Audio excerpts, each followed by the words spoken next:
समय धीरे धीरे बीतता है। कैलाश पर्वत पर प्रकृति की गोद में शिव और सती अपना वैवाहिक जीवन शांतिपूर्वक और आनंद से व्यतीत कर रहे हैं। कैलाश की गुफाएं, मंदाकिनी की कलकल धारा और बर्फीली हवाएं सब साक्षी थीं उस दिव्य प्रेम की जो समय और शब्दों से परे था। लेकिन इसी बीच एक और स्थान पर कुछ और ही चल रहा था। राजा दक्ष के मन में सती के शिव से विवाह को वह अभी तक स्वीकार नहीं कर पाया था। हर बार जब कोई शिव की महिमा का गुणगान करता, दक्ष की भौहें तन जाती। उसे लगता कि शिव ने उसकी पुत्री को अपनी योग्यता से नहीं, किसी छल से प्राप्त किया है। वह अपनी सत्ता, अपना रुतबा, अपनी श्रेष्ठता सिद्ध करना चाहता था और उसी घमंड ने उसे एक विशाल यज्ञ के आयोजन की प्रेरणा दी। दक्ष ने यज्ञ का आयोजन बड़ी धूमधाम से किया। ऐसा यज्ञ जिसमें समस्त देवताओं, ऋषियों, सिद्धों और लोकपालों को निमंत्रण भेजा गया। ब्रह्मा से लेकर इंद्र तक हर कोई आमंत्रित था, परंतु एक नाम उसमें अनुपस्थित था, महादेव शिव का। यह कोई भूल नहीं थी, यह था दक्ष का जानबूझकर किया गया निर्णय। उसने शिव को निमंत्रण नहीं भेजा क्योंकि उसका अहंकार उसे यह स्वीकार नहीं करने देता था कि उसकी पुत्री ने उस योगी से विवाह कर लिया, जो ना कोई राज्य रखता है, ना कोई वस्त्र और जो श्मशान का वासी है। दक्ष को लगता था कि शिव को यज्ञ में आमंत्रित करना उसके सम्मान के विरुद्ध होगा। जब यज्ञ की तैयारियां चल रही थीं, उसी समय सती ने इस आयोजन की बात सुनी। किसी ने उनसे कहा, माता, आपके पिता दक्ष ने एक महान यज्ञ का आयोजन किया है जिसमें सारे देव, ऋषि और ज्ञानी आमंत्रित हैं। वह तो आज पूरे ब्रह्मांड का ध्यान खींच रहा है। यह सुनकर सती का हृदय कांप उठा। उन्हें विश्वास नहीं हुआ कि उनके पिता इतना बड़ा आयोजन कर रहे हैं और उन्हें कोई सूचना नहीं मिली। कुछ समय तक वे चुप रहीं, शायद आशा में कि कोई दूत आएगा, कोई संदेश मिलेगा। लेकिन जब स्पष्ट हो गया कि शिव और उन्हें जानबूझकर न बुलाया गया है, तब उनके भीतर कुछ टूट सा गया। एक ओर पुत्री का धर्म उन्हें पिता के यज्ञ में खींच रहा था, तो दूसरी ओर पत्नी का धर्म उन्हें शिव की मर्यादा का ध्यान रखने को कह रहा था। अंततः सती ने शिव से निवेदन किया, स्वामी, मैं उस यज्ञ में जाना चाहती हूं। शायद यह कोई भूल हो और मेरा जाना उस विघटन को रोक सके। शिव ने सती की ओर गहरी दृष्टि से देखा। वह जानते थे कि यह आमंत्रण विहीन आयोजन एक साधारण यज्ञ नहीं है।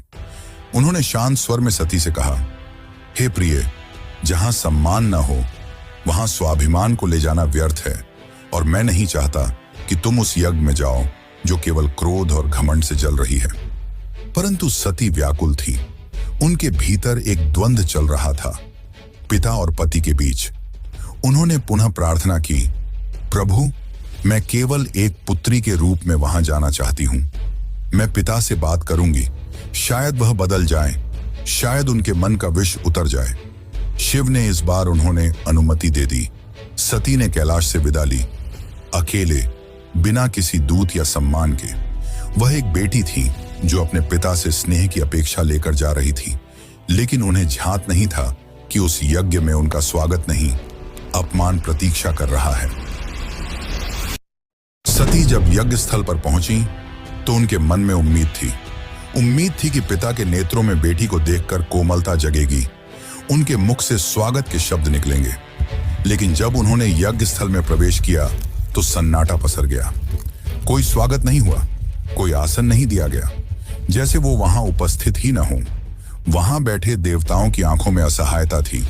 सती ने पिता की ओर देखा, धीमे स्वर में कहा, पिताश्री, क्या आप नहीं चाहेंगे कि आपकी पुत्री भी इस पावन यज्ञ में सम्मिलित हो?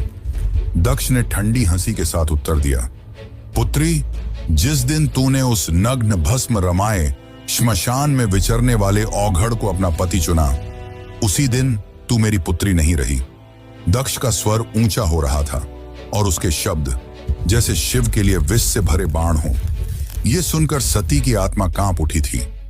यह केवल अपमान नहीं था, यह शिव के उस स्वरूप का तिरस्कार था जो समस्त सृष्टि का आधार है।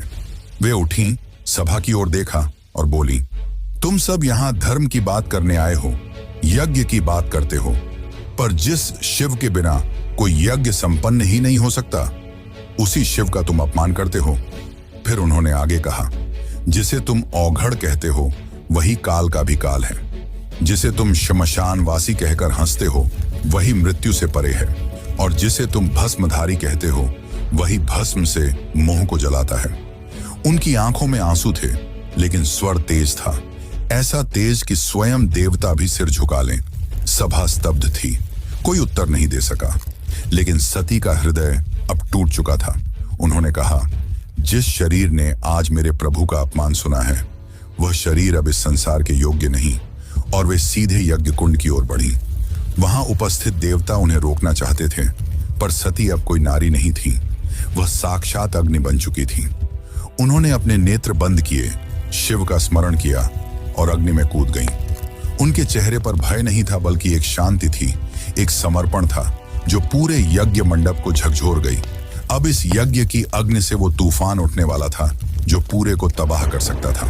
तो चलिए अब जानते हैं आगे की कथा। लेकिन उससे पहले अगर आपको वीडियो अच्छी लग रही है तो वीडियो को लाइक जरूर करें और कमेंट में लिखें, हर हर महादेव।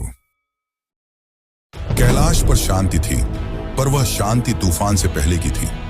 जब भगवान शिव को यह ज्ञात हुआ कि उनकी अर्धांगिनी अग्नि में समर्पित हो गई, तो उनके हृदय में तूफान उमड़ पड़ा। आंखों में वेदना, मन में शून्यता और आत्मा में आग।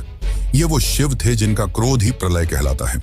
शिव अपनी समाधि से उठे, उनकी जटाएं लहराईं, नेत्र रक्तिम हो उठे और सारा ब्रह्मांड कांप उठा। फिर अपने दोनों हाथों से अपनी जटाएं पकड़ी और उन्हें पृथ्वी पर पटक दिया। उसी क्षण पृथ्वी फटी और उस क्रोध की ज्वाला से प्रकट हुआ एक रूप, भयंकर, तेजस्वी और अजेय, वीरभद्र। वीरभद्र कोई सामान्य योद्धा नहीं था, वह शिव के विकराल रूप का अंश था। उसका शरीर अग्नि सा दीप्यमान था, आंखों में प्रतिशोध की ज्वाला, हाथ में तलवार।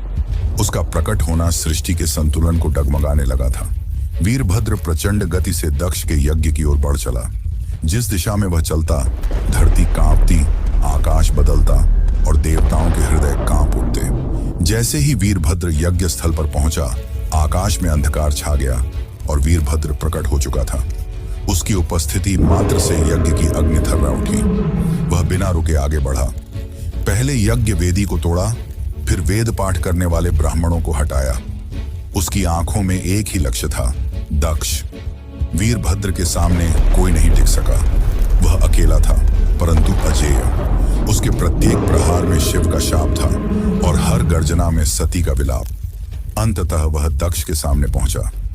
दक्ष अब भी अपने अभिमान में डूबा था। वह चिल्लाया, मैं यज्ञ करता हूं, मुझे कोई छू नहीं सकता। वीरभद्र ने उसकी आंखों में देखा और कहा, तू पिता कहलाने योग्य नहीं।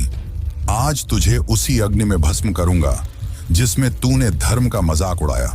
और एक ही झटके में वीरभद्र ने अपनी तलवार से दक्ष का सिर धड़ से अलग कर दिया। पूरी सभा में सन्नाटा छा गया। देवता स्तब्ध रह गए। यज्ञ की अग्नि बुझ गई और पृथ्वी पर सिर्फ राख रह गई। वो राख जो अहंकार, अधर्म और अपमान की अंतिम परिणति थी। वीरभद्र शिव की आज्ञा पूरी कर चुका था, पर यह कहानी यही नहीं रुकती।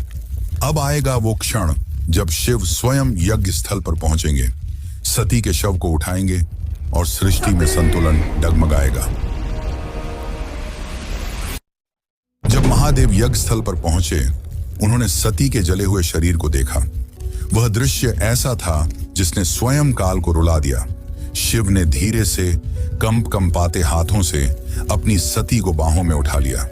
उनकी आंखों से आंसू थे और फिर वह चल पड़े।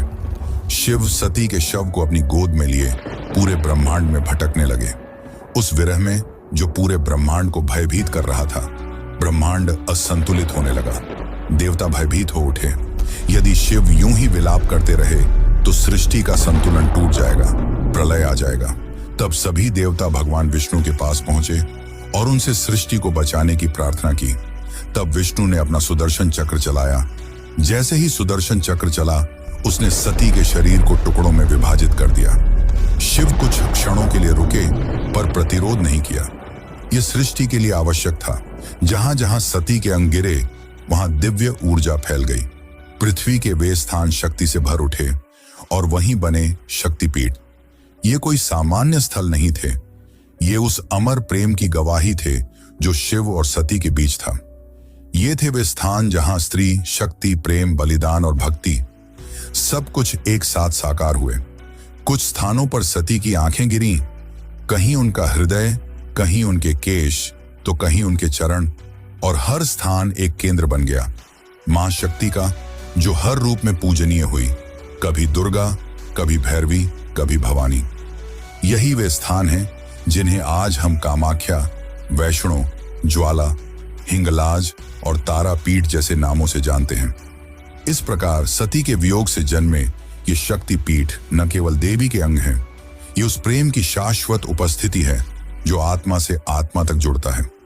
शिव अंततः हिमालय लौटे, पर अब वह ध्यान मग्न हो गए। वर्षों तक एक चट्टान की भांति बैठ गए, समाधि में डूबे, ना शब्द, ना गति, ना भावना, बस मौन और सती की स्मृति। काल की धारा आगे बढ़ती है, युग बदल जाते हैं, पर कुछ कहानियां समय की सीमाओं से परे होती हैं, और सती की कथा उन्हीं में से एक है। वह प्रेम जो अग्नि में तपकर शुद्ध हुआ था, वह विरह जो तांडव बन गया था। उस अधूरी यात्रा को अब पूर्ण होना था, पर यह कहानी यहां समाप्त नहीं होती। प्रेम का सफर यहीं पर रुकने वाला नहीं था। जहां अग्नि ने प्रेम का रंग दिखाया था, वहीं से एक नई दास्तान का पैगाम आने वाला था। सती के बलिदान से जो प्रेम जला था, वही आग पार्वती के रूप में फिर फलने वाला था। यह अंत नहीं, यह शुरुआत है। शुरुआत है एक अमर, अनसुनी और अनोखी प्रेम कहानी की। यह शुरुआत है शिव और पार्वती की। यह शुरुआत है एक नए युग की।